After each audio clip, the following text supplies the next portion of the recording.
na correria hoje, mas Deus deu graça. E eis-nos aqui na casa do Senhor. Aproveita bastante esse tempo.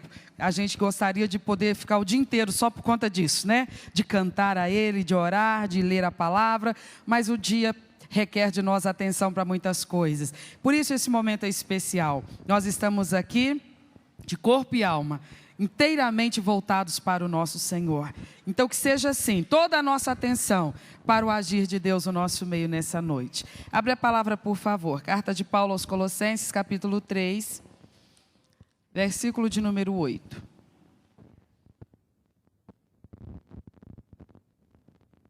Glória a Deus.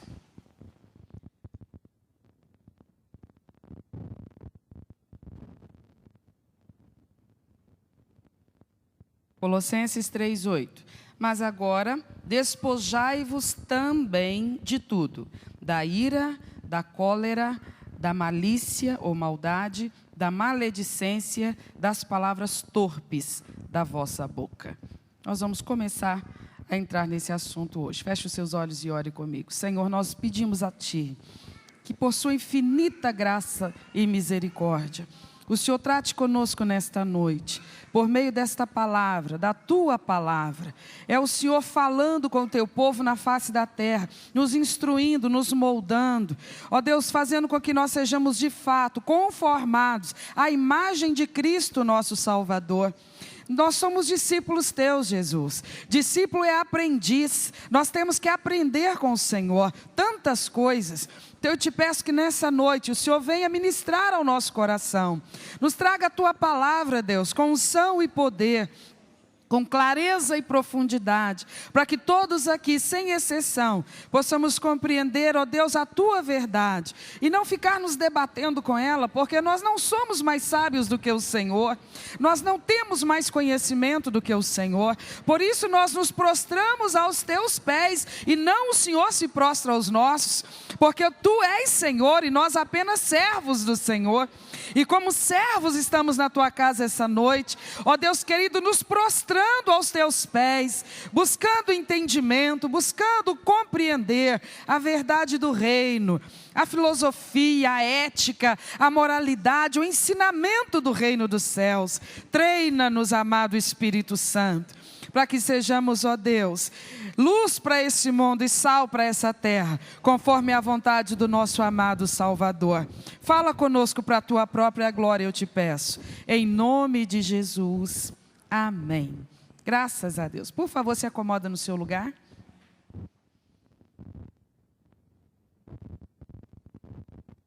Último ponto que nós estudamos juntos, nós partimos do versículo 5, onde o apóstolo Paulo dá uma ordem, um comando muito objetivo. E ele naquele momento está falando sobre as práticas na vida sexual do crente. Eu queria que você entendesse que esse é um culto doutrinário, então logicamente nós estamos tomando por base que estamos ministrando a pessoas que já são convertidas, que têm um compromisso com Cristo, que receberam Jesus como Senhor e Salvador da sua vida e que têm o interesse próprio daqueles que determinam seguir a Cristo. O interesse de conhecer a verdade do Senhor e de se aprofundar nessa verdade e de, acima de tudo, colocar essa verdade em prática. Então, quando a gente vem às terças-feiras, a gente vem para um culto de treinamento. Ficou claro, irmãos?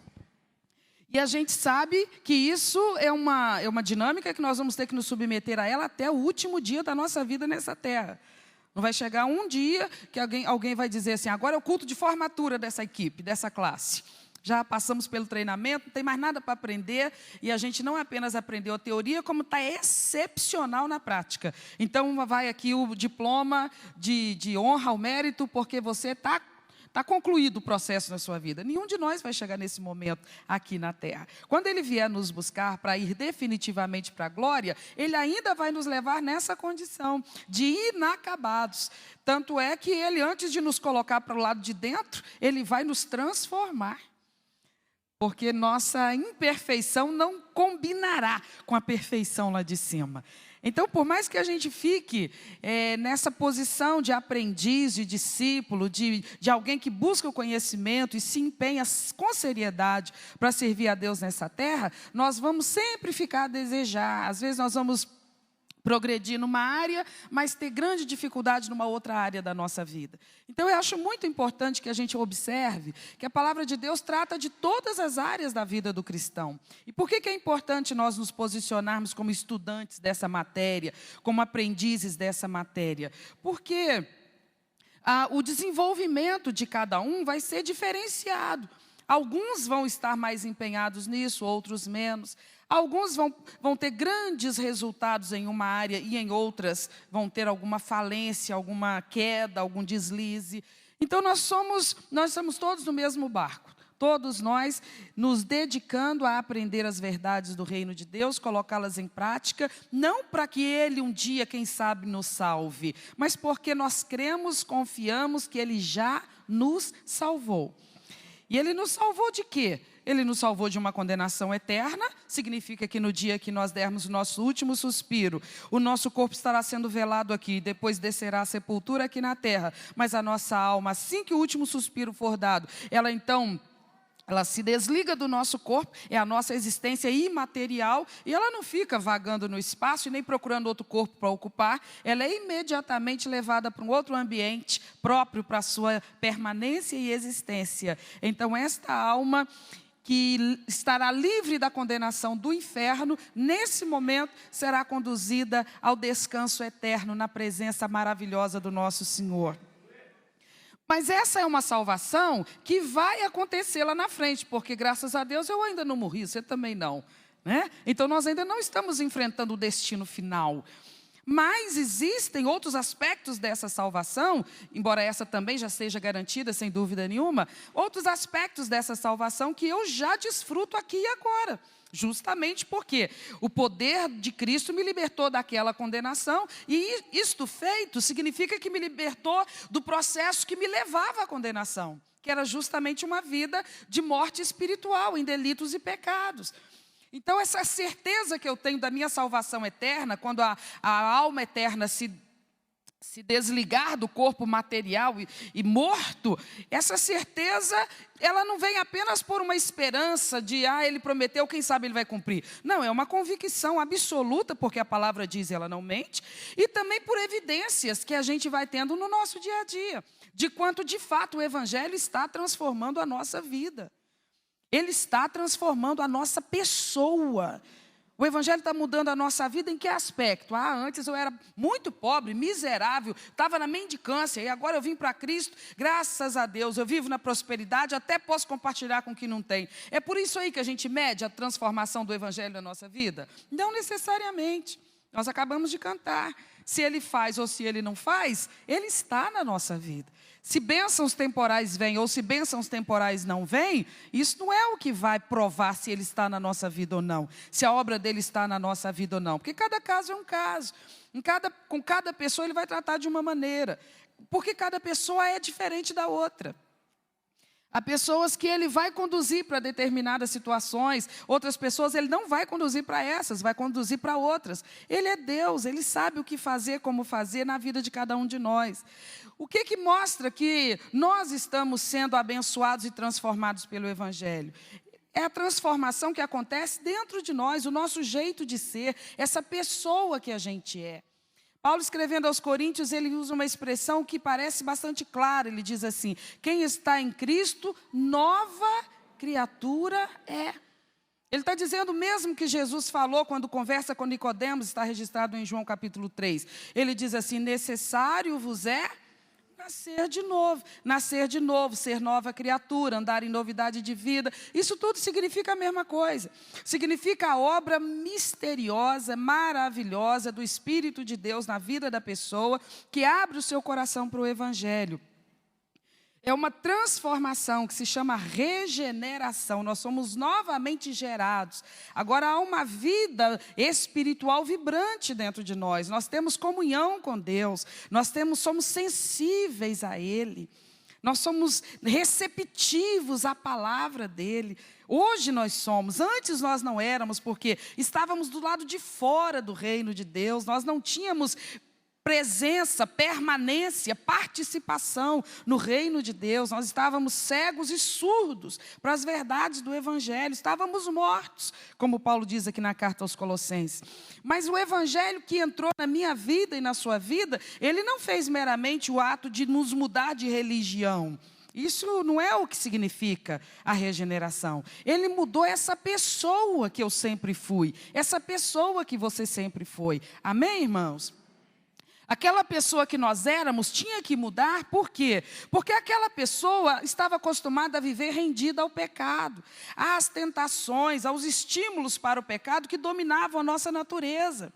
Coisas que faziam parte do nosso temperamento, do nosso caráter, do nosso jeitinho de ser, de lidar com as coisas, e que estavam de acordo com aquele padrão no qual nós vivíamos. Mas agora que viemos para o Evangelho, tudo isso precisa ser remodulado, transformado. As pessoas ficam assim meio reticentes quando se fala nisso, porque a impressão que dá é que você tem que fazer tudo direitinho, senão ele não te salva. Mas é porque colocam as coisas fora da ordem. Não é que nós vamos procurar fazer tudo direitinho para ver se ele salva a gente. Nós vamos procurar fazer tudo direitinho porque ele já salvou a gente.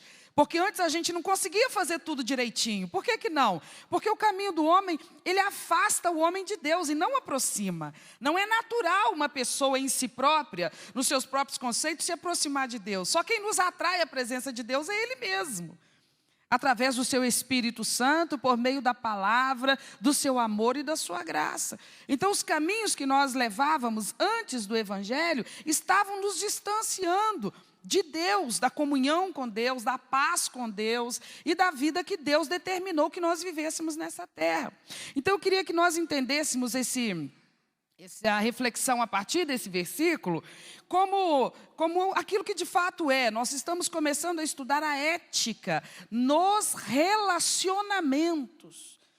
A gente não conseguiria, irmãos, colocar na evidência necessária o quanto que a Bíblia privilegia essa matéria. Como que para Deus é revelador, é importante, é determinante a maneira como nós tratamos as pessoas. É por isso aí, é nesse aspecto, na verdade, que fica evidenciado quanto de fato o Evangelho já avançou para dentro de nós. Quanto, de fato, o Evangelho já conquistou terreno dentro de nós. A palavra de Deus, se você estudar o Antigo Testamento, você vai ver como que isso é enfatizado. Quando você vai para o Novo Testamento, da mesma forma. Se você estudar, por exemplo, a epístola do apóstolo João, ele vai dizer que odiar o próximo é aos olhos de Deus o mesmo que cometer um assassinato. Porque de onde que surge o assassinato? De onde que surge uma violência ao próximo, ao ponto de tirar-lhe a vida? De uma emoção, chamada ódio, descontrolado, desregrado. Então, o apóstolo vai começar a tratar desse assunto agora, e essa carta aos Colossenses é importantíssima para a igreja em todas as eras, em todos os séculos, justamente porque vai tocar em feridas na nossa vida. Será desafiador para nós estudarmos essa carta a partir de agora.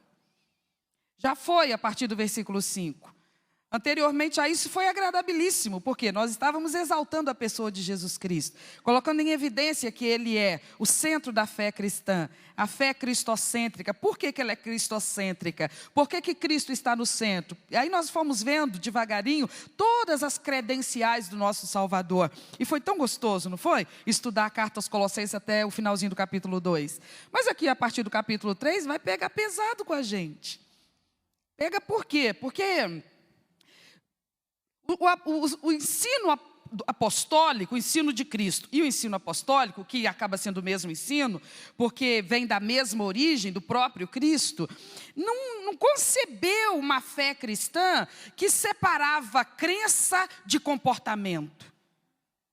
No ideal do cristianismo, na mente de Cristo, e depois, através do que ele transmitiu por meio dos apóstolos, não tinha essa ruptura, essa rachadura. De um lado fica as crenças e os atos religiosos, e do outro lado o comportamento cotidiano, nas áreas que não tem cunho espiritual e religioso. Não existe isso. Dentro do ensinamento bíblico da vida cristã, uma coisa está comandando a outra. A crença comanda o comportamento. Aquilo em que eu creio, aquilo a que eu me devoto, aquilo a que eu me dedico espiritualmente, organiza todas as áreas da minha vida secular. Seja nos relacionamentos de amizade, relacionamentos afetivos, relacionamentos familiares, relacionamentos empregatícios, enfim, todos os relacionamentos interpessoais.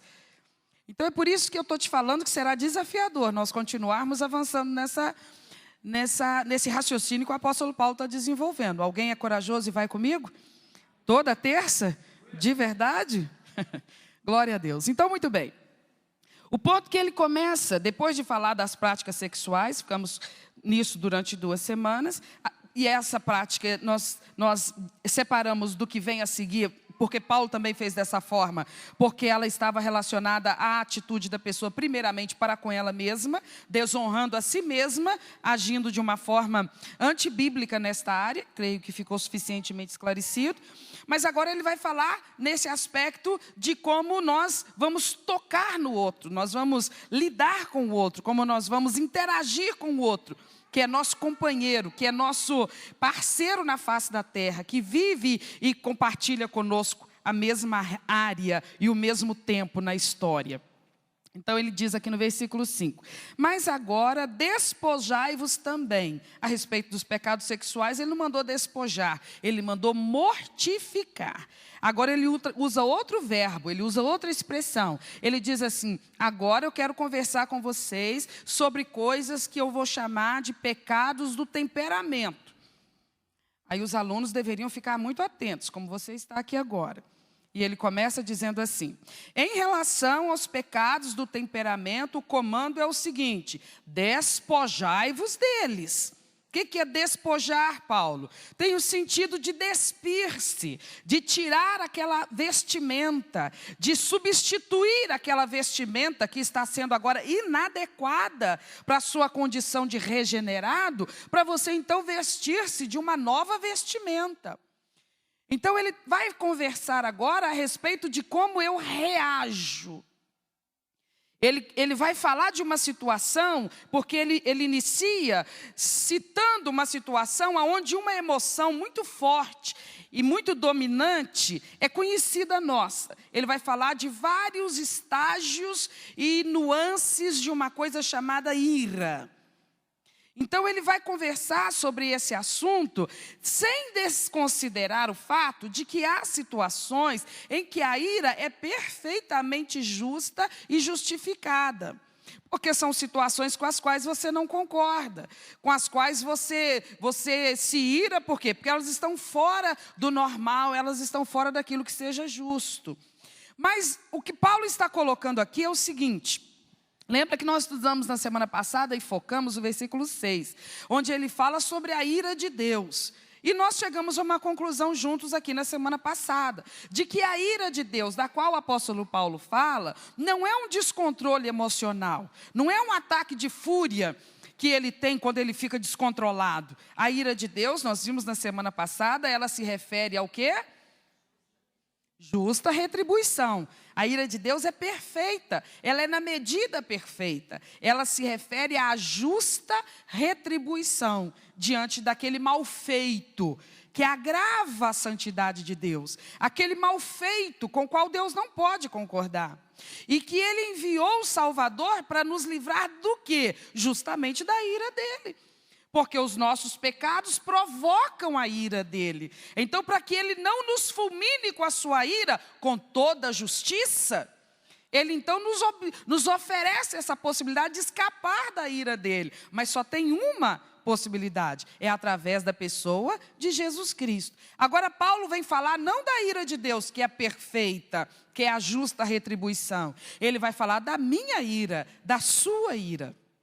Eu não estou vendo a sua ira agora. Ela não está estampada no seu rosto. Você não está vendo a minha aqui no altar, tá? Eu estou com cara de quem está uma onça, enfurecida, boa para agarrar um pelo pescoço? Não, porque ela não é assim, ela não é uma parceira constante, sempre presente. A ira é uma emoção que ela é provocada em algum momento.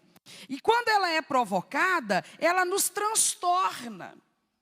Ela transtorna a gente e ela dita a maneira como a gente vai tratar a pessoa com quem a gente está irado. Ela nos transforma em feras. É por causa disso que o apóstolo Paulo vai conversar de forma assim muito moderada e muito concreta e muito realista. Mas Paulo, você está se dirigindo à igreja. Se você estivesse se dirigindo ao ímpio, que ainda não se converteu, você até podia tocar nesse assunto. Mas agora é gente que nasceu de novo, são novas criaturas. Não tem mais isso na resposta emocional deles. Ah, mas é lógico que tem. Porque por mais convertidos que nós sejamos, nós ainda estamos na natureza humana, nós ainda somos seres humanos. Nós ainda temos respostas humanas para os estímulos que dia após dia vêm diante de nós. Então é necessário conversar sobre esse assunto.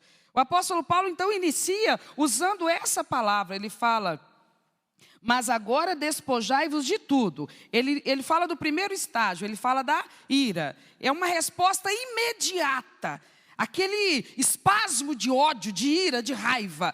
Olhe para mim, por favor, para você entender que ele vai usar 3 palavras que parecem sinônimas, mas que na verdade vão mostrando uma intensidade maior dessa emoção. Ele usa a palavra ira, ele usa depois a palavra indignação ou cólera, e ele usa a palavra malícia ou maldade. Eu vou seguir pela tradução que usa ira, indignação e maldade. Tá? Porque fica bem claro que ele está falando da mesma emoção, em estágios que vão se aprofundando ou se intensificando. Então ele diz assim: despojai-vos da ira, dispa-se da ira. Observe a ira. A ira é uma coisa muito forte, quando ela te acomete. Quando você é acometido pela ira, é um sentimento tão forte que ele altera seus batimentos cardíacos. Você sente adrenalina liberada no seu organismo, você começa a transpirar, sem ter dado uma corridinha daqui na esquina, sem ter levantado peso algum, só uma emoção. É uma coisa tão intensa, quando ela vem, que ela altera o seu metabolismo, altera os seus batimentos cardíacos, a sua respiração, e te faz transpirar. Olha como é que é uma coisa tremendamente possante, a tal da ira. Tem gente que chega a dizer assim: ah, quando eu vi eu fiquei cego de raiva. Pode se tornar uma coisa tão profunda que a pessoa simplesmente ela se deixa levar naquele momento. E ela acaba fazendo coisas que no seu natural, no seu normal, ela jamais faria.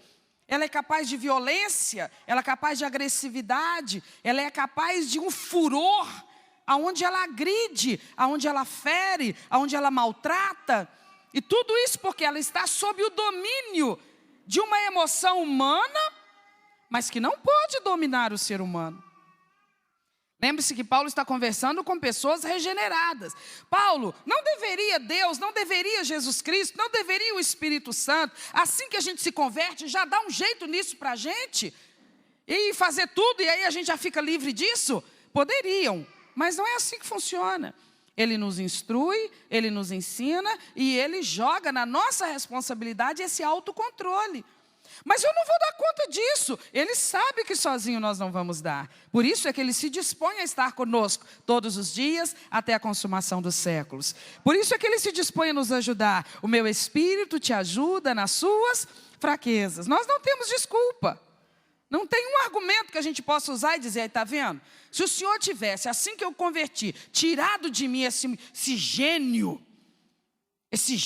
que eu tenho desde que eu nasci, eu não tinha essa canseira, não ficava dando coice em ninguém. Mas o Senhor não deu jeito no meu gênio, o meu temperamento é terrível.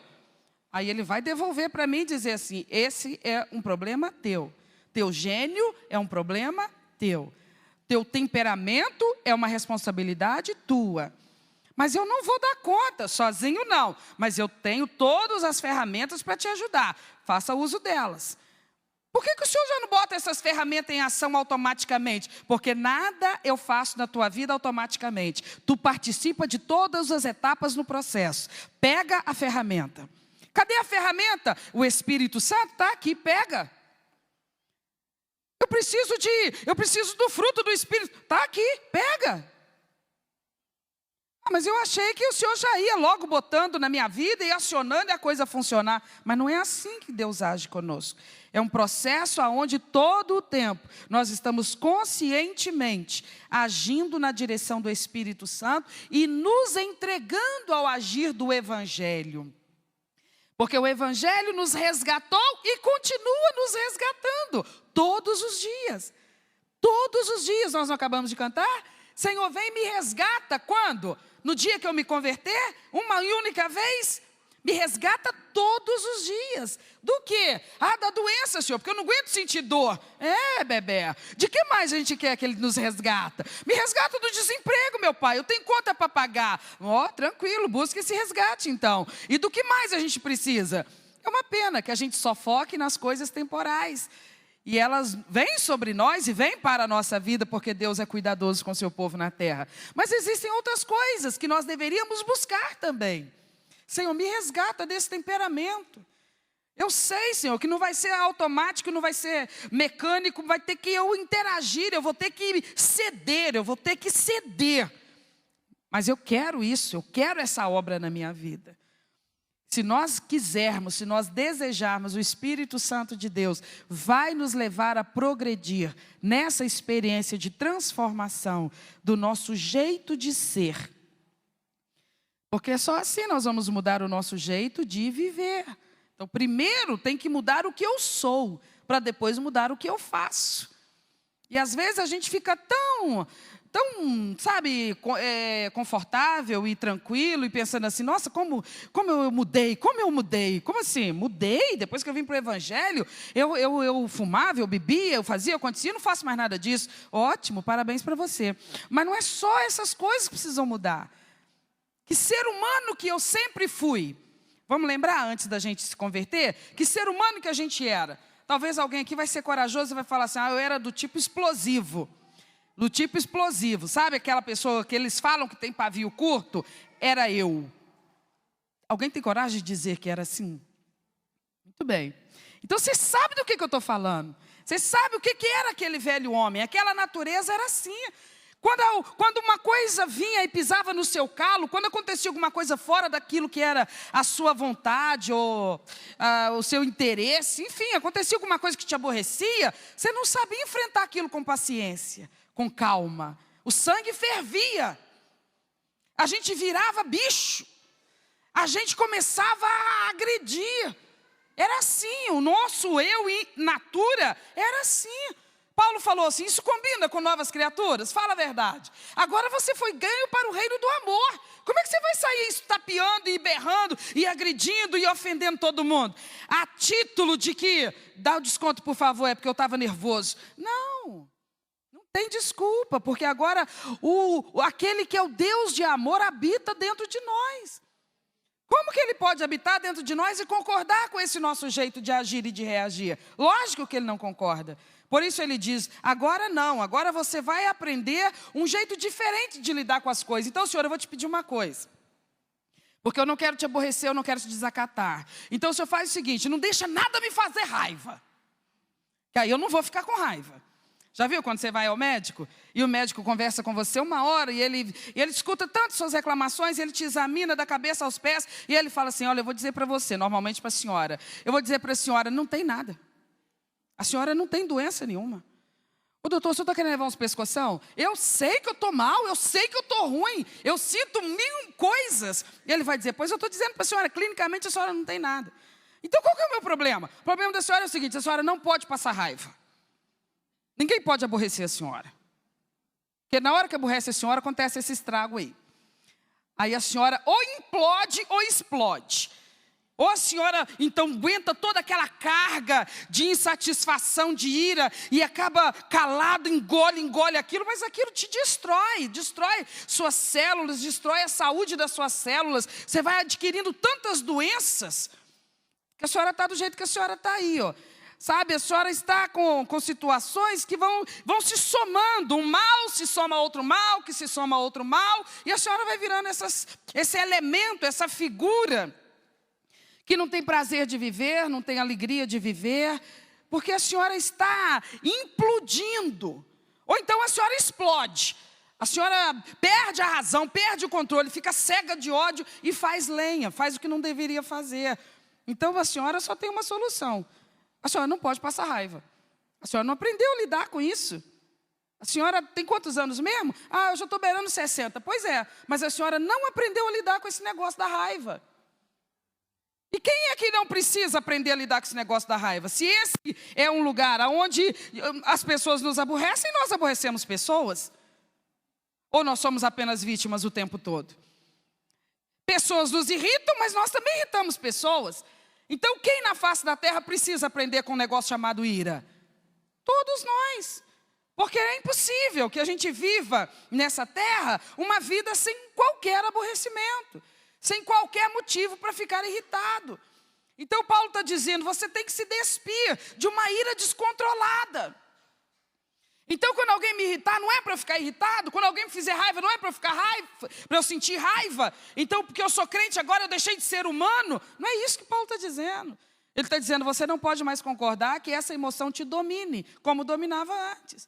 Você lembra como é que você era antes? Você lembra como é que você lidava com as situações irritantes antes? Elas vão continuar vindo. Elas não mudaram. Quem foi que mudou? Tu. Você mudou. Você tem que ter mudado. Porque o Evangelho entrou na sua vida. E Ele te dá todas as ferramentas para que você seja essa nova criatura. Então viva essa transformação que o Evangelho te propiciou. Aprenda agora a lidar com as situações. Aprenda. Olhe para você mesmo, vigie você mesmo. Uma situação desagradável, irritante, sabe, aborrecível, está se aproximando. O que a gente faz? A gente faz igual fazia antes de converter. A gente já começa aqui, ó, na mente. Ah, mas se eu pegar. Ah, mas na hora que eu ver na minha frente. Nossa, mas vou soltar cobras e lagartos. Ah, mas se só não parar na minha frente. A gente está ensaiando para quê? Para explodir. A gente está treinando essa fera que sempre houve dentro de nós para morder, para aniquilar, para atacar, como a gente fazia antigamente. Agora, se eu sou nova criatura, Paulo escreve aos Romanos capítulo 12, e ele diz assim, transformai-vos pela renovação do vosso entendimento. Quem transforma quem? Eu transformo a mim, você transforma você. Paulo usa o verbo no tempo corretíssimo. Ele diz assim, transformai-vos. Cada um transforme a si mesmo. Como? Onde que começa essa transformação? É um toque assim sobrenatural e tchan, de uma hora para outra eu sou outra pessoa. Não é assim, você reformula a sua maneira de ler cada situação. Que leitura você está fazendo dessa situação? Olha, essa situação aqui eu estou fazendo a leitura que normalmente eu faria antes de me converter. Eu estou achando que fulano de tal está me fazendo de palhaço. Fulano de tal está achando que eu sou trouxa. A leitura que eu estou fazendo é essa. Fulano de tal está pedindo umas burdoadas. Eu estou achando que fulano de tal está me testando. Ele quer ver se eu tenho sangue nas veias ou não tenho. É essa a leitura que eu estou fazendo. Que fulano de tal está fazendo de um tudo para ver se eu tenho sangue nas veias ou não. Está vendo? Por que você vai agir igualzinho você agia antes? Porque você está pensando igualzinho você pensava antes. Ah, então como que eu deveria pensar, Paulo? Pense de uma maneira que te ajude.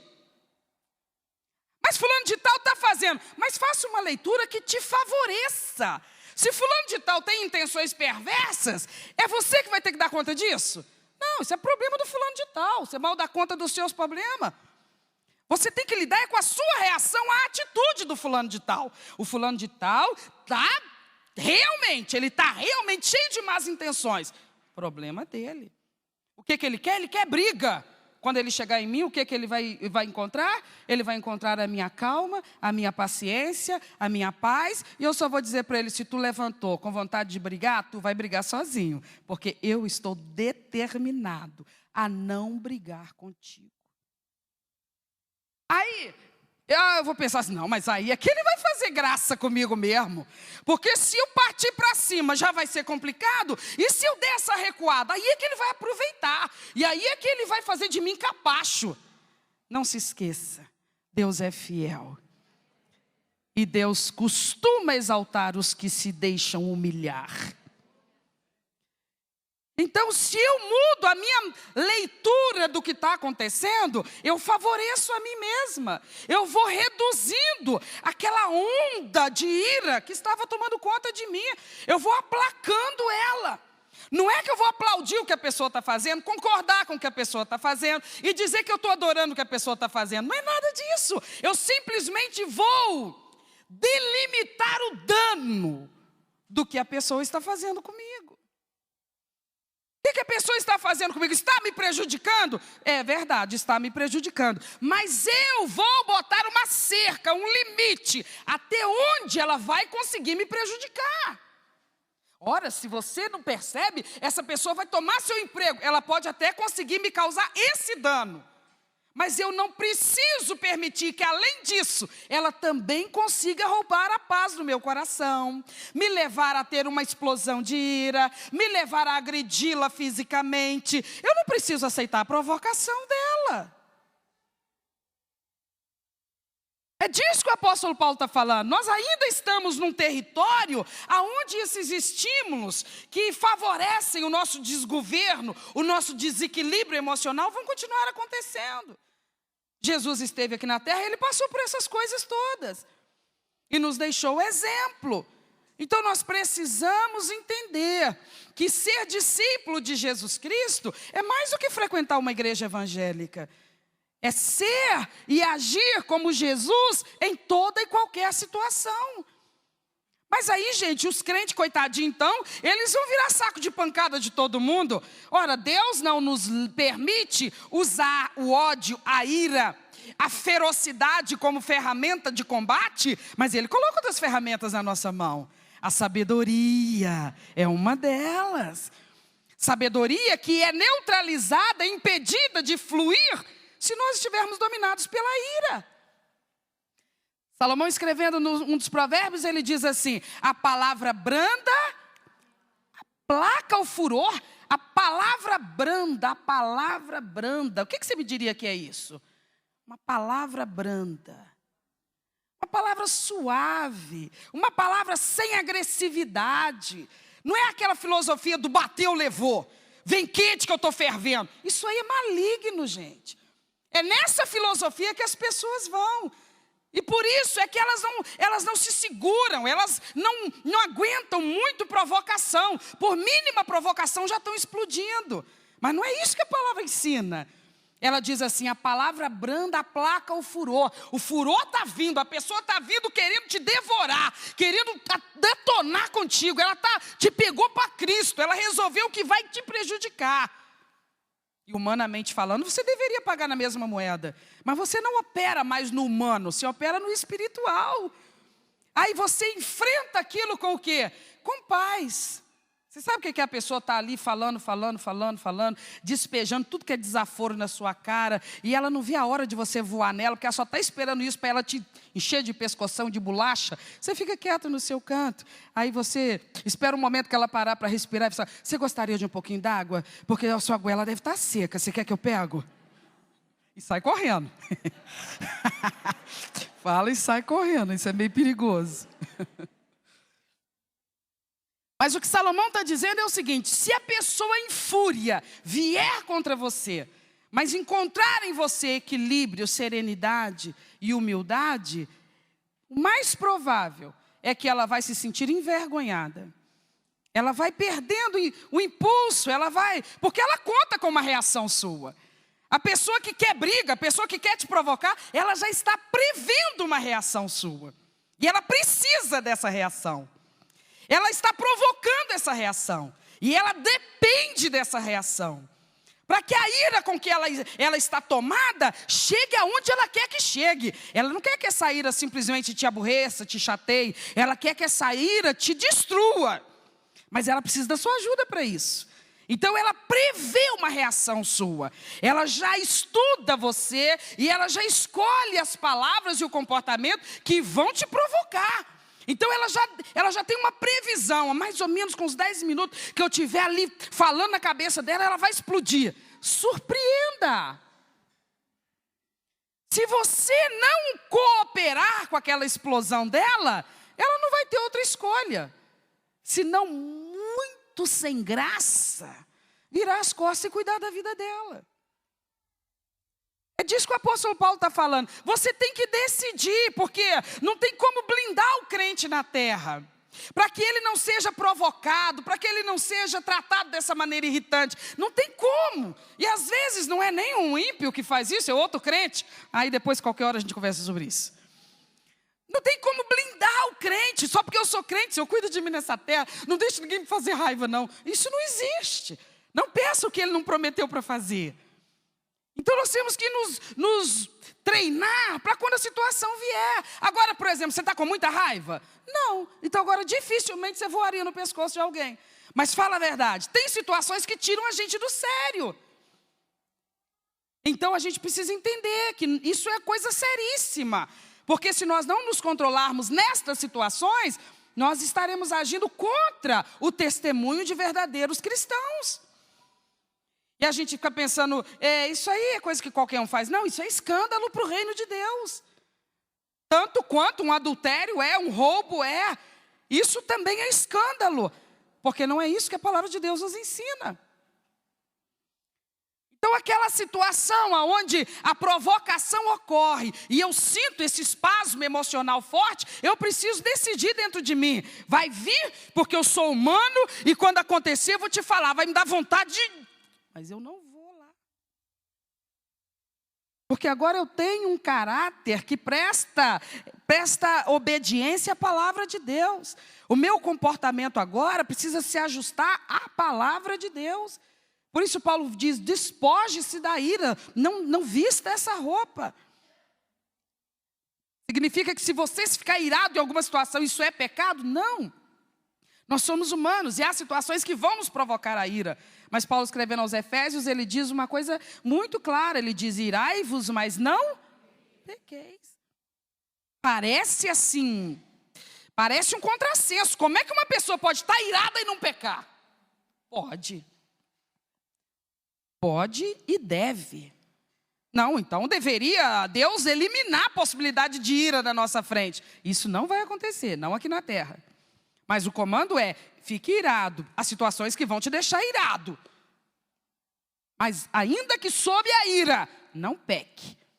Se justificando, dizendo, é porque eu estava cego de raiva. Você não é mais assim.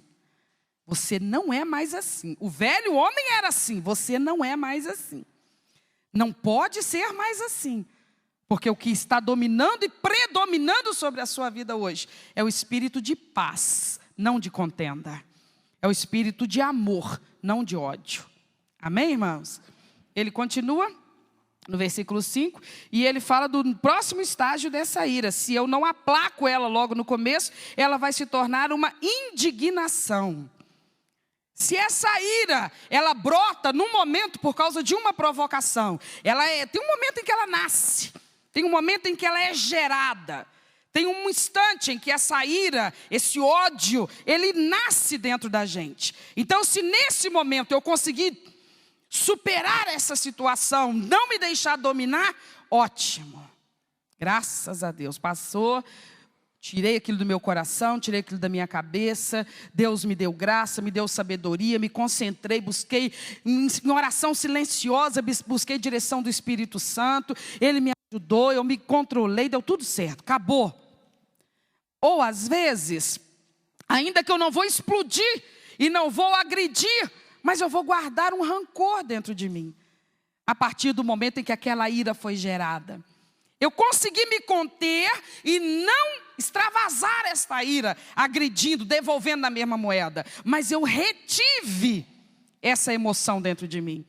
Eu guardei, compactei dentro de mim, preservei dentro de mim. O que ela vai se transformar dentro de mim? Numa indignação. Eu vou remoer aquilo. Eu vou remoer, eu vou sofrer dias, semanas, meses, às vezes anos, por causa daquela afronta que eu sofri.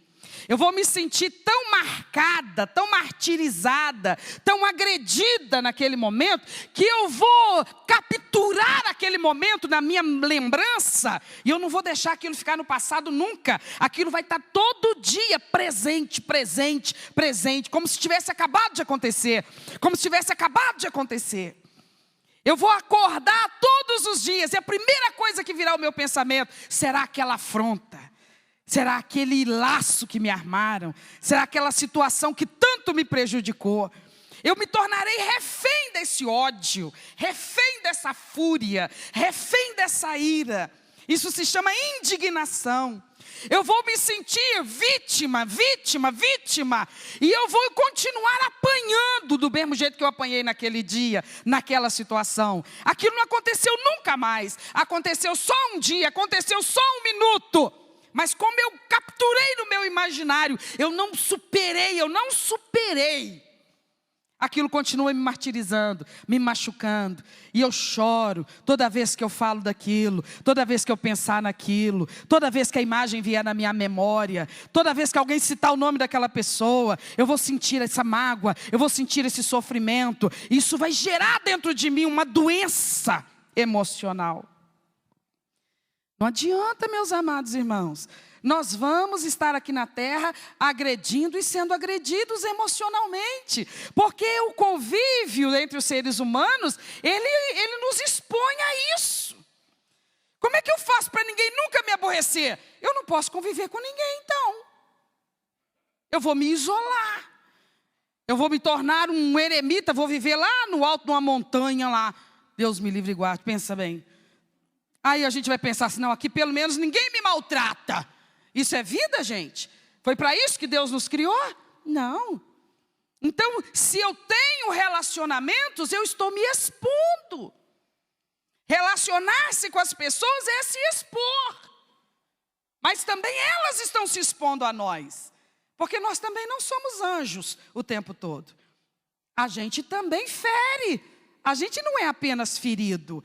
Se eu perguntasse aqui agora, quem pode, ainda que não nos conte, levantar a sua mão e dizer, eu já fui grandemente ferido, magoado e prejudicado por alguém nesta vida? Talvez rapidamente viesse à nossa memória. E dificilmente alguém ficasse de mão abaixada, salvo os mais jovenzinhos. Mas não seria essa a pergunta que eu faria. Eu perguntaria, quem aqui se lembra do agravo que já fez alguém? Alguém que você maltratou severamente. Alguém com quem você foi terrivelmente injusto, agressivo, violento. Alguém que você usou de tanto cinismo, tanto escárnio, que você maltratou profundamente o emocional dessa pessoa. Nós teríamos dificuldade para lembrar. Porque só lembramos da dor que nós sofremos, não da que nós impusemos a alguém. Mas nós não somos sempre as vítimas. Às vezes nós somos o agressor. Nós ferimos e somos feridos. Por que nos relacionamentos interpessoais tem que haver generosidade? Porque todos nós padecemos os mesmos males. Nós às vezes somos maravilhosos e às vezes nós somos terríveis. Nós às vezes somos meigos, às vezes nós somos cruéis. É assim ou não é, meus irmãos? Então, por isso que o apóstolo Paulo está dizendo, despoje-se da ira. Paulo, eu deveria ter feito isso na hora que aconteceu, mas eu não consegui, aquilo ficou gravado dentro de mim, sabe? E eu fico com esse ressentimento, eu sinto de novo, isso está vivo dentro de mim, até o dia de eu morrer, isso vai estar vivo dentro de mim. Você, é bonito, né? O problema com isso, sabe o que é? É que com isso você não aceita a reconciliação. Você não aceita a reconciliação. Às vezes, se essa é uma situação que aconteceu, você nunca mais vai abrir seu coração para conviver com aquela pessoa. E o que é pior, com outras pessoas também, você vai ter tantas reservas, porque você quer se proteger para não passar por aquilo tudo de novo. Acaba que você se protege, é verdade, porque você reduz muito o número de pessoas com quem você interage e se relaciona. Mas você sofre de solidão. Aí você começa a dizer e a reclamar, nossa, mas ninguém se aproxima, ninguém gosta de mim, ninguém me ama, ninguém quer ser meu amigo. Mas também pudera. A gente mantém distância, a gente por conta de estar ferido, por conta de não superar uma mágoa, um sofrimento, uma agressão que nós sofremos, nós acabamos afastando as pessoas de nós. Nós afastamos as pessoas de nós. Por quê? Porque somos rancorosos. Ah, mas é porque já sofri muito com esse negócio de amizade. Mas quem que não sofreu? Qual relacionamento humano que não requer, exige e impõe a capacidade do perdão? Nós temos que perdoar todo dia, todo dia, todo dia, todo dia. E temos que pedir perdão também, todo dia, todo dia, todo dia. Por quê? Porque todo dia a gente falha. Aí a pessoa, ela não percebe, mas ela tem um falar agressivo, amargo. Se ela tem essa indignação dentro dela, ela é revoltada pelo que ela já sofreu, pelo que ela já passou, pelo que fizeram com ela. Ela não se revolta do mal que ela já causou a outros. Por favor. Ela é a vítima, só e sempre. Então ela está tão infantil no trato emocional que ela desenvolve uma comunicação com o seu próximo agora agressiva. Sempre com comentários negativos. Nunca faz um elogio. Nunca faz um elogio. O que ela mais gostaria de ouvir, ela nunca oferece. Ela gostaria de ser reconhecida, ela gostaria de ser elogiada, mas ela quer para ela. Mas ela não tem generosidade para primeiro plantar, para depois colher. Tadinha, é porque ela foi muito maltratada na vida. E quem não foi? Quem de nós estamos aqui hoje, na idade em que nós estamos, independente de qual seja ela, que não passamos por situações onde nós fomos emocionalmente maltratados? Então nós estamos todos no mesmo barco. Mas tem pessoas que conseguem superar os traumas. E é o que a palavra do apóstolo Paulo está dizendo, você precisa superar isto. Porque você agora está no reino da luz, porque você agora é um transmissor do amor de Deus, tem que compartilhar o amor de Deus, a generosidade de Deus. Jesus está na terra através de você, Ele fala com as pessoas através de você, Ele impressiona as pessoas através de você. As pessoas vão ver Jesus na terra olhando para você. Então nós temos essa dívida com o Evangelho. Nós temos que retratar toda a grandeza e a beleza do temperamento de Cristo aqui na terra, em nós. Se a gente tivesse, Deus nos livre e nos guarde, com uma doença muito séria, muito grave, que nos levaria a poucos meses de vida, nós não pediríamos insistentemente a Deus que nos curasse? Porque a gente não quer que aquela doença destrua nossas células e o nosso corpo. Mas às vezes o mais grave não é uma doença orgânica, biológica. São as doenças emocionais. Mas a respeito delas a gente não ora. A gente se conforma, a gente se justifica. A gente explica para a gente mesmo, mas tem lógica, tudo tem que ser assim mesmo. Não, mas está tudo bem explicado. É porque se eu sentar para te contar a minha vida, você vai concordar de eu ser dessa maneira. Não tem que se justificar. A gente tem que se superar. Aceitar a cura que o Espírito Santo pode nos dar. Porque Ele é o médico dos médicos. E Ele cura o quê? Só o corpo? Ele cura tudo. Nós somos espírito, alma e corpo. Ele é Senhor de tudo isso. E Ele pode curar tudo isso. Agora, quem quer ser curado? O problema é esse. Porque a gente junta essas coisas como se fosse nosso tesouro. A gente guarda essas más experiências como se fosse nosso tesouro. A gente não abre mão, a gente não aceita perder isso. A gente não percebe o mal que a gente está fazendo para a gente mesmo. Paulo está dizendo, despoje-se disso. Arranca essa roupa velha do seu emocional. Prepare-se para vestir uma roupa nova. Porque o novo só chega quando o velho tiver sido tirado. O Espírito Santo vai nos dar um novo coração. Um coração curado, tratado, restaurado, perdoador. Aonde nós vamos olhar para o nosso passado? Porque não tem como mudar o passado. Não tem como desfazer o tempo, voltar lá, para que então o que aconteceu não tenha ocorrido. Cada um de nós tem um passado. Tem memórias. O que eu faço com esse passado?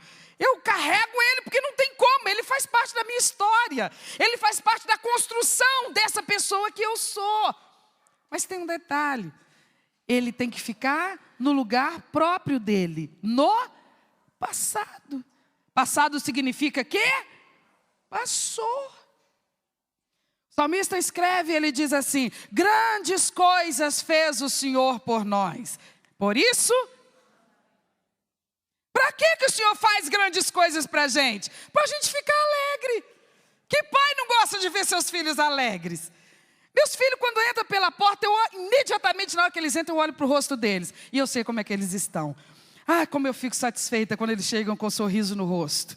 Eu penso assim, graças a Deus, ninguém judiou dos meus filhos hoje, ninguém maltratou meus meninos hoje, que eles marmanjos, mais alto do que eu.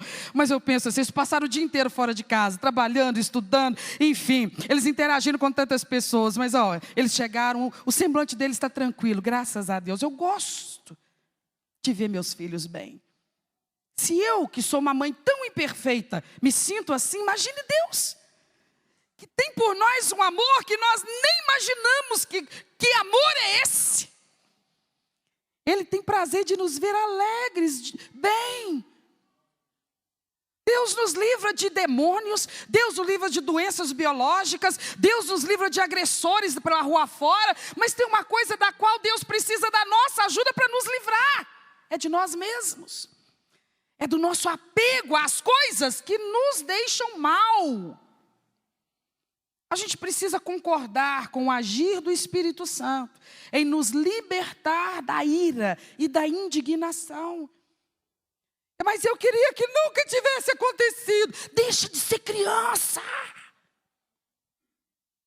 Isso não tem jeito. Ah, mas você pode falar com Deus para fazer com que isso simplesmente nunca tenha acontecido. Não vai fazer. Mas eu só vou conseguir ficar livre disso se Deus fizer esse milagre, fazer com que isso que tanto me feriu nunca tenha acontecido. Não é assim que Ele vai fazer. O nosso passado é a história da nossa vida.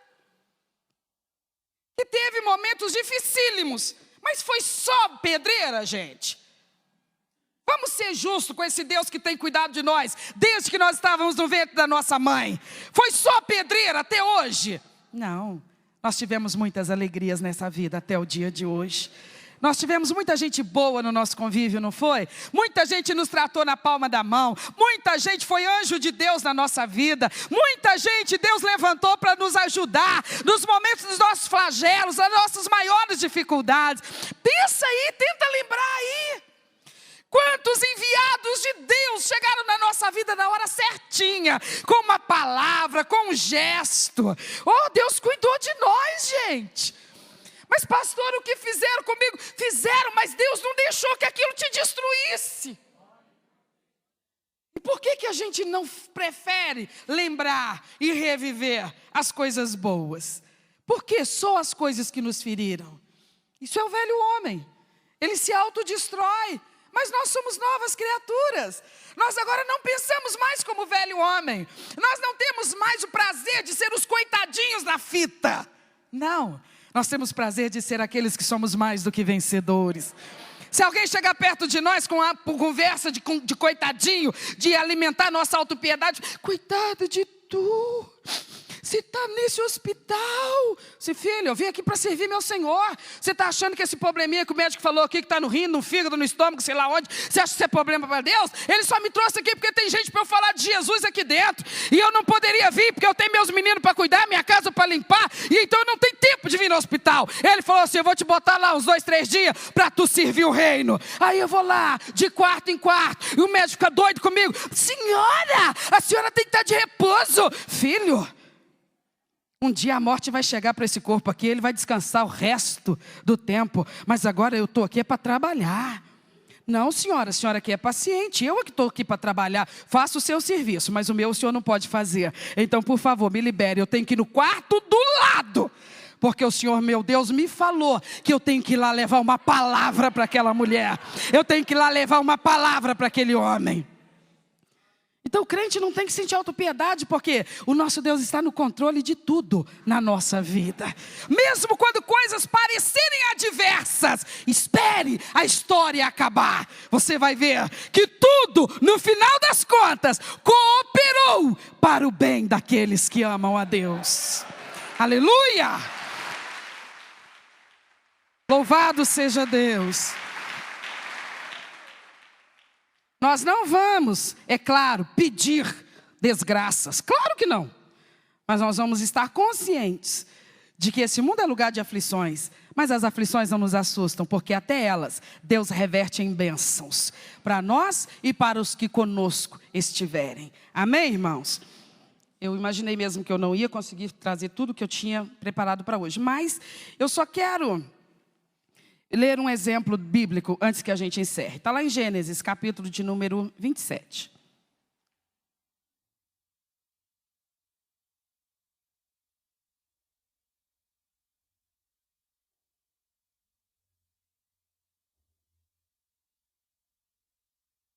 Gênesis 27, versículo 41.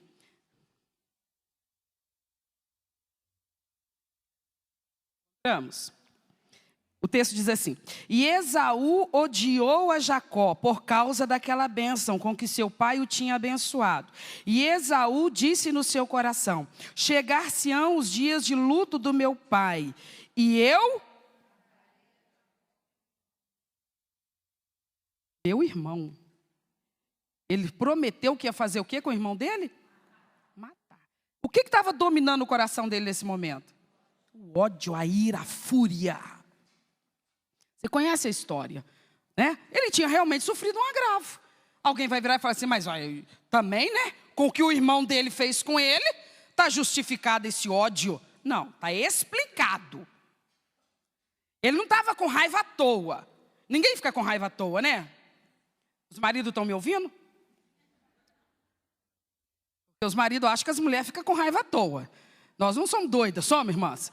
Não. Se a gente ficou com raiva é porque eles fizeram alguma lenha. Mas larga isso para lá. Outro dia a gente conversa sobre isso. Então, o Esaú, ele não está com raiva à toa. Tinha um motivo. Sempre tem um motivo. Mas o motivo não pode ser a nossa desculpa para nos entregar à fúria. Ainda que ele justifique um primeiro momento em que o ódio chegue. Mas ele não justifica que o ódio permaneça. Então, olha a história dele. Ele sofreu um agravo terrível. Seu irmão deu uma rasteira violenta nele. Mas a gente sabe da história anterior, que ele negociou aquela bênção, no momento que foi interessante para ele preferiu um prato de lentilha. Só que aqui na hora que o Jacó foi na frente para receber a bênção, ele nem lembrou que ele tinha negociado essa bênção. Ele só sabia que ele era o mais velho e ele tinha o direito naquela bênção. Mas o seu irmão se disfarçou dele e recebeu a bênção. Ele pergunta para o pai dele, moribundo, e fala com o pai, mas o senhor não tem uma bênção para mim também? E o pai diz, não, a bênção do governo aqui, não tem como eu passar para você, porque eu já passei para o seu irmão. A bênção que eu tenho para você é que você vai ser inferior ao seu irmão e vai responder a ele, vai estar debaixo do domínio dele, do governo dele, do senhorio dele. Ah, mas ele ficou muito enfesado. Ele ficou muito enfesado e ele disse isso que a gente acabou de ler. Ele falou assim, um dia o meu pai vai morrer. Enquanto meu pai for vivo, eu não vou fazer isso não. Eu vou respeitar o meu pai. Mas no dia que o meu pai morrer, eu mato meu irmão. Para falar um negócio desse, como é que ele estava? Dominado pela ira. Só que eu quero que agora você vá para o capítulo 33. Eu vou ler do versículo 1 até o versículo 4. E levantou Jacó seus olhos e olhou, e eis que vinha Esaú e 400 homens com ele. Então repartiu os filhos entre Lia e Raquel e as duas servas, e pôs as servas e os filhos na frente, a Lia e os seus filhos atrás, porém Raquel e José colocou como os derradeiros. Ele mesmo, Jacó, passou adiante deles, inclinou-se à terra 7 vezes até que chegou o seu irmão. Então Esaú correu-lhe ao encontro, abraçou-o, lançou-se sobre o seu pescoço e o beijou. E os dois choraram. Olhe para mim. Aquele momento em que o Esaú fala assim, no dia que meu pai morreu, eu mato meu irmão Jacó. Aquele dia, ele fez essa promessa tomado pela ira. Esse texto do capítulo 33 que a gente está lendo, ele já vai acontecer 20 e poucos anos depois do dia que ele fez essa promessa, dominado pela ira. Entendeu? No dia que ele falou, dominado pela ira, 20 e poucos anos na frente, acontece o que está relatado no capítulo 33. O Jacó teve que fugir para outro país, porque ele sabia que o irmão dele estava querendo matá-lo. E aí ele nunca mais, imaginou que nunca mais nem veria seu irmão e nem voltaria para sua terra. Mas ele volta 20 e poucos anos depois, e agora ele já tinha uma família numerosa. E ele traz então a sua família, ele traz os seus pertences, e vem viajando a pé, de volta para sua terra. E aí, de um determinado ponto da viagem, da caminhada, diz que ele vê à distância assim o seu irmão. O seu irmão vinha comandando um batalhão de 400 homens. O que o Jacó pensou? Estou morto, acabou. Aí, a expectativa dele era essa. Ele pensou, ele tem ódio de mim, eu dei motivo para isso, agora eu estou voltando e ele está vindo ao meu encontro com essa força bélica. 400 homens vão fazer picadinho de mim.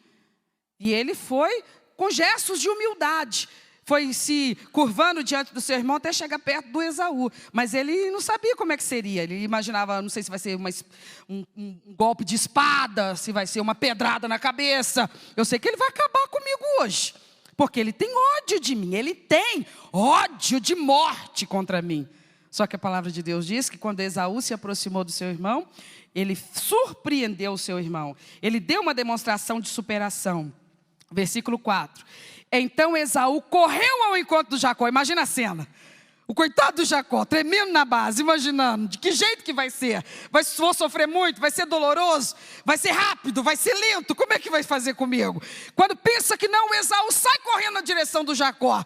Ele pensou, ai, ui, é agora. Ele não sabia o que ia acontecer. Ele só supunha coisas terríveis. Mas o seu irmão corre ao seu encontro e dá-lhe um abraço. Lança-se ao seu pescoço, dá um beijo na sua face. E os dois emocionados se abraçam e choram. O que isso relata, irmãos? Uma pessoa que superou uma ira violenta. A ira que ele sentiu no dia que ele prometeu matar o irmão, era uma ira violenta. Se naquele momento ele tivesse pego o irmão, talvez ele fizesse isso. Mas houve um espaço de tempo. O tempo ajudou? Mas o tempo sozinho resolve o problema?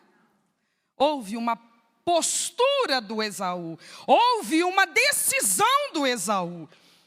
Porque isso é uma mudança que começa com uma decisão. Quem que poderia remover essa ira violenta de dentro dele? Só ele mesmo. No momento em que ele tomasse a decisão de rejeitá-la. Como é que ele ia alimentar essa ira? Se ele quisesse que ela permanecesse intacta dentro dele. E 20 anos depois ele então mataria seu irmão. O que ele teria que fazer? Dá um conselho para ele. Para ele, nessa cena do capítulo 33, fazer o contrário. Aí chegar para o seu irmão, agarrar ele pelo pescoço e cumprir a promessa. O que ele tinha que ter feito aqueles anos todos para a ira não sumir?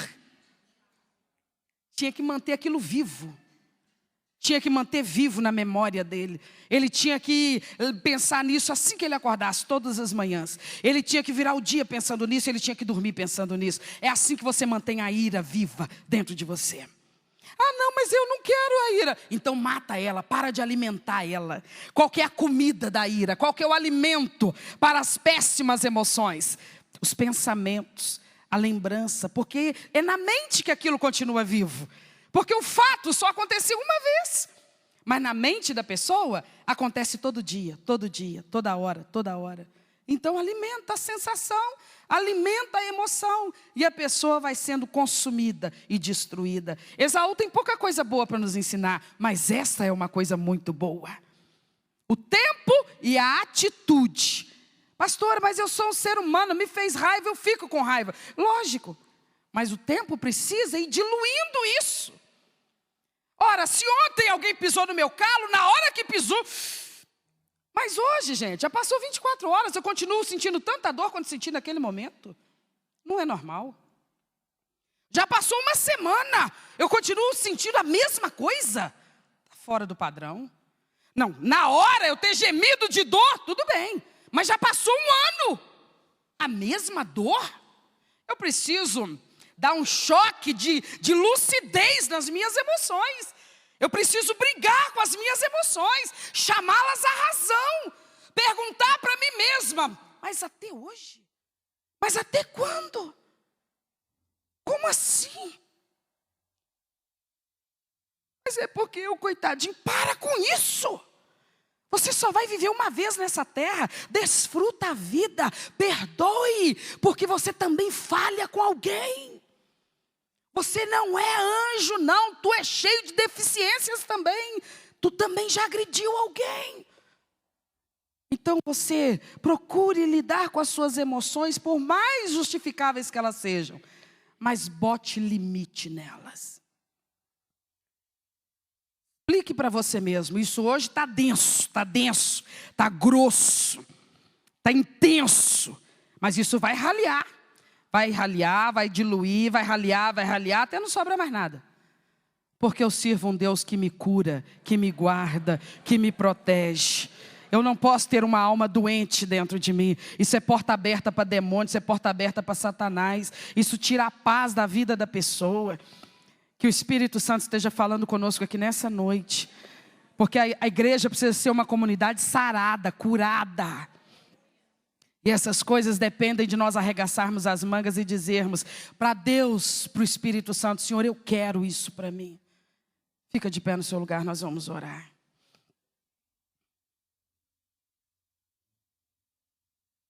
Põe a mão, por favor, no seu coração. Esse músculo que a Bíblia usa para poder representar a nossa alma, a nossa estrutura imaterial, o nosso emocional, a nossa mente. Eu sei que a vida não é fácil, ela não é fácil o tempo todo. Às vezes a gente passa uns pedacinhos que nos fazem sofrer, e sofrer muito. Nos fazem chorar, nos fazem sentir abandonados, solitários, nos fazem sentir injustiçados, perseguidos. Eu sei que isso existe, eu sei que isso acontece, mas eu quero dizer para você: você está diante de um Deus que pode todas as coisas, inclusive curar a sua alma, inclusive curar seu coração. Ore agora com essa mão em cima desse coração. Ele não é apenas o músculo que você vai apresentar para Deus, ele representa essa alma que precisa ser de novo alegre, feliz, generosa, suave. Talvez você lembre de um tempo lá atrás em que você foi uma pessoa tão suave, positiva, bem-humorada, alegre, ria com facilidade, tinha prazer em estender a mão para alguém, mas a vida foi judiando e você se tornou amargo. Mas olha, Deus tem uma nova vida para nós. Deus tem uma nova vida para nós. Vamos viver na presença do Espírito Santo. Ele vai nos ensinar a lidar com isso com sabedoria, para isso deixar de ter a força que tem para nos destruir como está fazendo. Que o Espírito de Deus esteja tocando o seu coração nesta noite, libertando-nos, cada um de nós, dessas algemas dolorosas e desnecessárias. Porque olha para o seu passado, olha por favor para o seu passado, e eu te pergunto: ele destruiu você? Não, Jesus Cristo te salvou de todas aquelas coisas que já aconteceram no seu passado. Ele está hoje te sustentando. Foi difícil? Foi, mas o que aconteceu? Passou. Outras dificuldades virão. Jesus falou: basta cada dia o seu mal. Tem coisa para você enfrentar hoje, vai ter coisa para você enfrentar amanhã. Então larga essa bagagem do passado lá para trás e segue livre e firme em Cristo Jesus. Nós clamamos nesta hora, meu Pai, pelo toque das Tuas mãos, na alma e no entendimento do Teu povo. Tua palavra, Senhor, ela é remédio, ela nos cura. Então que nesta noite, Espírito de Deus, através do esclarecimento da Tua palavra, o Senhor esteja nos dando uma outra visão das coisas, para que nós sejamos tratados, curados e libertados de sensações, de sentimentos, de emoções, que tem trazido doenças para o nosso corpo, tem prejudicado o nosso apetite, o nosso sono, tem estragado nossos relacionamentos. Nós temos perdido pessoas, nós temos perdido oportunidade de relacionamentos tão felizes, saudáveis, porque nós estamos tão restritos, tão arredios. Ajuda-nos, Espírito de Deus. Nós estamos humildemente te pedindo nessa noite. Ajuda-nos, Senhor, a superar as mágoas, os ressentimentos, os ódios. Nós não fomos criados para isso. O Senhor nos criou para os mais lindos sentimentos. Nós temos paz do Senhor na nossa vida hoje. Antes não, mas agora nós temos a paz que vem do Senhor. Ela supera qualquer outra coisa. Então que nós tenhamos uma grande experiência com a tua paz. Ajuda-nos, Senhor amado. Toca feridas na alma nesta noite. Toca e cura, Senhor, com o poder das tuas mãos maravilhosas, Jesus. Toca e cura corações aqui nesta noite. Que nós sejamos, ó Deus, tomados pelas mãos do Senhor de uma tal maneira, como se estivéssemos sendo levados para um bloco cirúrgico dos céus. E que o Senhor remova isso de nós. Nos ajude, Deus, a pensar de maneira diferente, a ser generosos, a ser pacíficos, receptivos, agradáveis, amigáveis. Nós queremos atrair as pessoas, que elas tenham prazer na nossa companhia, que elas gostem de sentar para conversar conosco, que elas sintam alegria quando nós chegarmos na casa delas, chegarmos ao círculo onde elas estiverem. Oh, meu Deus! Assim como tu, Jesus, atraía pessoas, porque o Senhor, na sua meiguice, na sua suavidade, o Senhor sabia conversar, se comunicar com as pessoas. Toca nossas vidas, Senhor. Liberta-nos, cura-nos, Pai. Se algum mal fizeram contra nós, de todos o Senhor nos livrou. Então só deve restar em nós gratidão, ações de graças, louvores ao Senhor. Porque ainda que os momentos foram difíceis, lá estava a tua mão sobre nós. Amado Espírito Santo, doce Espírito de Deus, suaviza a nossa alma, Senhor. Suaviza a nossa alma, Senhor, para a glória do teu nome, meu Pai. Como é que nós podemos falar do evangelho de amor, se nós somos impedidos de amar, por causa de cicatrizes que ainda sangram? Então eu te peço, cura nesta noite, cura a alma da tua igreja, Senhor. O Senhor está nos treinando e nos preparando neste lugar, para nós sermos instrumento nas tuas mãos, para alcançar pessoas. E quando elas são alcançadas, elas vêm com tantas feridas, Pai, e elas precisam encontrar aqui gente com experiência, irmãos mais velhos, que vão explicar para elas como é que o Senhor agiu nas nossas vidas. Ensinar para elas que elas também serão tratadas, elas também serão curadas, elas também ficarão libertas dessas coisas. Eu sei que Satanás tem se aproveitado dessas coisas, Senhor, para oprimir filhos de Deus, para tirar a alegria da vida e dos dias dos filhos de Deus. Demônios, ó Deus, que são traiçoeiros, eles são enganadores, eles são sorrateiros, eles entram por essa porta, a porta das emoções não curadas, não tratadas, e eles perturbam a paz interior de filhos de Deus. Nós não podemos cooperar com esses demônios. Faça-nos entender a nossa responsabilidade nessa noite, Senhor. Nós estamos do lado do Senhor. Nós estamos batalhando a teu favor e não contra o Senhor. E a tua obra em nós é essa: que haja paz, que haja paz, que haja paz, que haja paz reinando absoluta em nossos corações. Toca, passeia, Espírito Santo, passeia entre essas cadeiras nesta noite, e toca esses corações agora, toca essas mulheres, Pai, toca essas mulheres, cura tuas filhas, meu Senhor, cura teus servos, meu Pai, homens que precisam do teu agir. Toca teu povo, Espírito Santo, vem como um rio, Senhor. Inunda a nossa alma dessa paz bendita, dessa alegria bendita, dessa salvação bendita, Senhor. Faça-nos olhar, ó Pai, para o passado sim, mas focar nas vitórias, nas bênçãos, nos livramentos, nas grandes manifestações da Tua graça para conosco. Ensina-nos, meu Pai, a ter pensamentos construtivos e a sermos novas criaturas de verdade. De verdade, eu quero ser diferente, eu preciso ser diferente. Que cada um de nós tome essa posição consigo mesmo e comecemos a arregaçar nossas mangas, Senhor, e a prevalecer nessa batalha para recebermos o que o Senhor tem para nos dar. Em nome de Jesus. Eu sei que tem famílias aqui, eu queria que as famílias orassem juntas por um minuto. Marido e mulher, pais e filhos, se você estiver longe, se aglomere, se ajunte agora. Mas você sabe, tem coisas que precisam ser tratadas aí dentro dessa casa, aí no seio dessa família. Deixa eu te falar uma coisa, não tem família perfeita não, toda família tem problema. Toda família tem problema, mas mal de nós não fosse nossa família, gente. Nossa família é o tesouro que Deus nos deu nessa terra.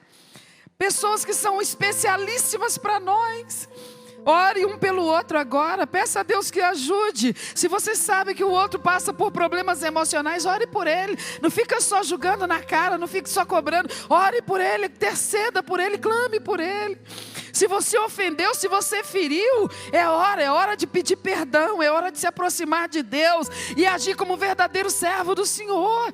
Peça ao Espírito Santo sabedoria para lidar com os da sua casa. Cuida da sua família, ajuda a sua família.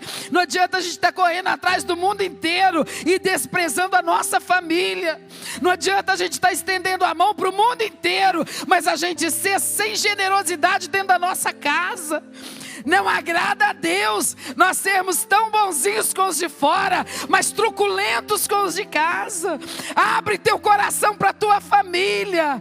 Ame teu cônjuge, ame teus pais, ame teus filhos. Prefira amar, escolha amar.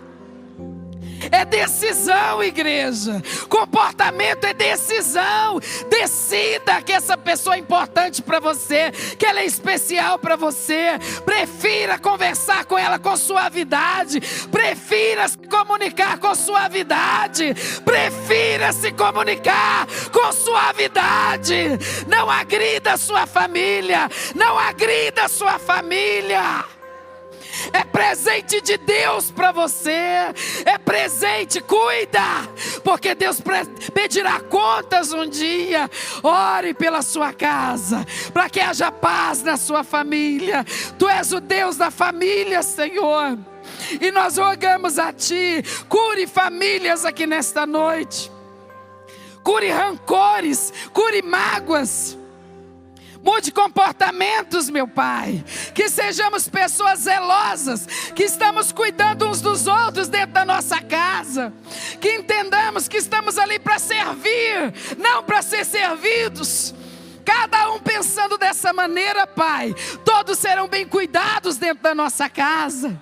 Oh Deus, que alegria que nós temos quando abrimos nossos armários e vemos que o Senhor encheu nossa despensa. Que alegria que nós temos quando olhamos que não a gastamos com farmácia há meses. Mas Senhor, nós também precisamos ver que o Senhor espera que nós tenhamos alegria, porque a Tua paz reina na nossa casa, porque nós amamos a família que o Senhor nos deu e cuidamos uns dos outros, procuramos entender uns aos outros, porque ninguém é cópia de ninguém, cada um é um ser humano único nessa terra. Mas Tu és o Deus da sabedoria. Dá sabedoria à esposa para entender seu marido. Dá sabedoria ao marido para entender sua esposa. Dá sabedoria aos pais para serem presentes e amigos na vida dos seus filhos. Dá sabedoria aos filhos, meu Senhor, para se humilharem debaixo da direção dos seus pais. Ajuda-nos, ó Deus. Somos Teu povo nessa terra. Ajuda-nos, Senhor, a viver a vida maravilhosa que o Senhor tem para nós. Para a glória do Senhor eu te peço que toda a seta do adversário contra essas famílias seja julgada por terra em nome de Jesus. Todo levante do inferno que se aproveita desses sentimentos ruins para tirar a paz dentro dessa casa, nós repreendemos em nome de Jesus. Que o agir de Deus predomine nas nossas casas e nas nossas famílias. Que a glória de Deus se revele na vida familiar do povo de Deus. Que a presença do Senhor seja real dentro desses lares, meu Pai, dos nossos lares. Aleluia! Aleluia! Graças a Deus. Aplaude e adora ao Senhor. Nós engrandecemos o teu nome, Jesus. Bendito, bendito, bendito. Aleluia! Obrigado, Deus. Graças a Deus. Graças a Deus. Graças a Deus. Que Deus tenha abençoado grandemente sua vida nessa noite. Sua vida e a sua casa. Deus é por nós. Isso é tudo que importa. Amém, irmãos? Então venha o que vier, Ele é aquele que vai nos ajudar a passar por cima, a superar, saltar muralhas. É assim que nós vamos seguindo, em nome de Jesus. Amém?